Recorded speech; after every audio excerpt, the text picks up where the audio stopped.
Boa noite, pessoal. Meu nome é Júlia. E o meu nome é Arthur. Somos estudantes do 5º semestre de Administração da FURG. Estamos cursando a cadeira de Logística de Suprimentos, com o professor Zépica. Esse é o nosso podcast Evolução da Logística, e hoje vamos falar sobre o artigo Análise do retorno de pallets e chapatex na empresa Vonpar. O artigo ele começa nos contextualizando do que seria essa logística reversa, que seria o caso de quando a logística direta, que é aquela de distribuição, termina. Então, um produto sai da fábrica, vai até o centro de distribuição, vai para um varejista e o consumidor compra e descarta. A partir do momento que o consumidor compra, já pode ser considerado a logística reversa, que a empresa tem que pensar em como esse resíduo vai voltar para ela para realizar a reciclagem ou a destinação correta. Realmente, e temos o costume de associar a logística reserva à reciclagem, talvez por ser o exemplo mais comum, mas também existem diversas normas ambientais que regulam e pressionam as empresas a participarem do movimento. Realmente, há diversas normas e pressões que regulam o setor da indústria, principalmente. Geralmente essas pressões elas vêm da Europa, como o Proconv, o Euro também, Euro 3, Euro 5, é muito comum também que regula a norma de emissão de veículo na Europa. Começa na Europa e aí vai para a América, para a Ásia, essas normas reguladoras que obrigam a uma melhoria na eficiência e, consequentemente, uma menor poluição. Realmente, a Europa tem um costume maior de cuidar do planeta e dessas questões mais ambientais, E o Brasil? Como que o Brasil fica nesse cenário? Apesar do Brasil não ser um exemplo e ter as suas próprias normas, geralmente importa as normas de outros países, anos depois delas serem criadas, nesse quesito o Brasil ainda tá bem, sabe? E tem estudos científicos já que apontam que o Brasil é um destaque na logística reversa de embalagem de agrotóxico, que é um grande problema que tínhamos no Brasil, que está melhorando.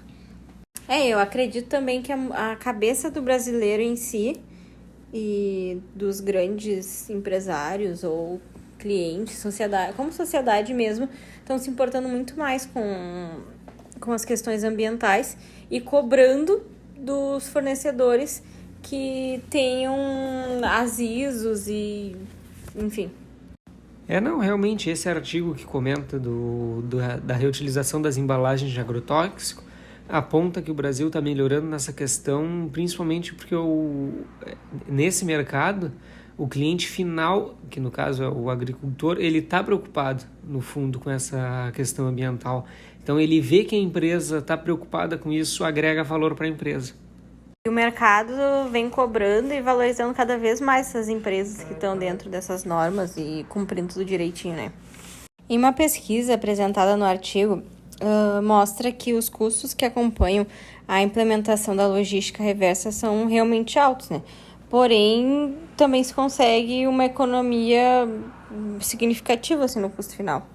Apontou-se num outro estudo que em uma distribuidora que eram disponibilizados 2 processos de recolhimento dos pallets por ela fornecidos, sendo que um deles, a carga era descarregada manualmente, também conhecido como bater carga, para quem não conhece, que é literalmente desmonta a pilha do pallet e vai, um fardo de refrigerante, por exemplo, tirando de 6 em 6 nas costas de alguém e levando até dentro do armazém, em vez de tirar com o pallet e levar o pallet até lá dentro.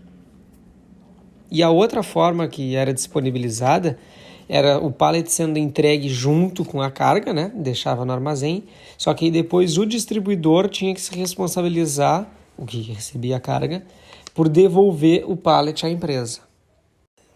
Nesse caso, observou-se uma redução no custo para o fornecedor, e o custo caía em torno de 1-2%. Só que esse custo, na verdade, ele era repassado para o distribuidor, que tinha que voltar, disponibilizar o seu veículo ou contratar um frete para entregar o pallet de volta ao fornecedor.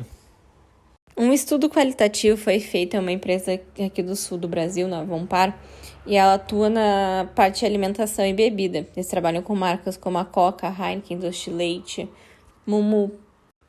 O estudo foi basicamente focado na parte de bebidas e tratou de observar o retorno dos pallets e dos chapatex para a empresa Vompar, depois da entrega para o cliente. Bom, e como foi feito esse estudo? Eles observaram como que era feita a distribuição, né? Primeiro, os caminhões eram carregados de noite, para na manhã, quando chegassem os motoristas para começar a distribuição, os veículos já estarem carregados. Após carregados, eles distribuíam as bebidas e quando havia uma grande quantidade para ser entregue, provavelmente mais que um pallet, né? Não especifica muito bem, seria entregue junto ou não o pallet ou o Chapatex. Quando o cliente queria realmente ficar com o pallet ou Chapatex, os motoristas tinham um documento que era entregue ao cliente para ele assinar e devolver ao motorista, que posteriormente deveria ser lançado numa planilha eletrônica para controle e recolhimento desses pallets. O que foi apontado depois na análise do processo era que esse processo de digitalização dessa informação não era muito bem feita. Então, ele não era feito muito bem essa verificação, sabe? A gente pode observar que realmente o estudo foi muito interessante e principalmente quem teve essa ideia dentro da própria empresa para bolar o início disso tudo, né? Depois da implementação, tudo bem. Mas uma pena que uma ideia boa, às vezes, ela não é tão bem implementada, né? Até a gente leu ali no final, nas sugestões e oportunidade de melhoria, podemos colocar assim, né?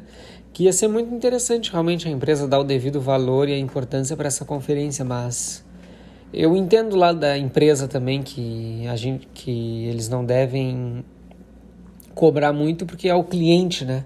Então, tu não vai gerar um atrito com uma grande rede de supermercado por causa de dezenas de pallets que devem ter um valor ínfimo perto do lucro que essa empresa tem, né, com esse cliente. Então, é isso aí, a gente achou muito interessante, mas uma pena que nem sempre consegue ser tão bem implementado. Talvez se tivessem normas mais rígidas ou um registro formal mesmo, né, não um ofício da empresa, talvez o cliente levasse mais a sério, porque ele pode acabar descartando essa madeira no lixo comum depois, né? Infelizmente a gente vê isso aí nas lixeiras dos supermercados. É isso, pessoal. Esse foi mais um episódio do nosso podcast Evolução da Logística. Eu sou a Júlia.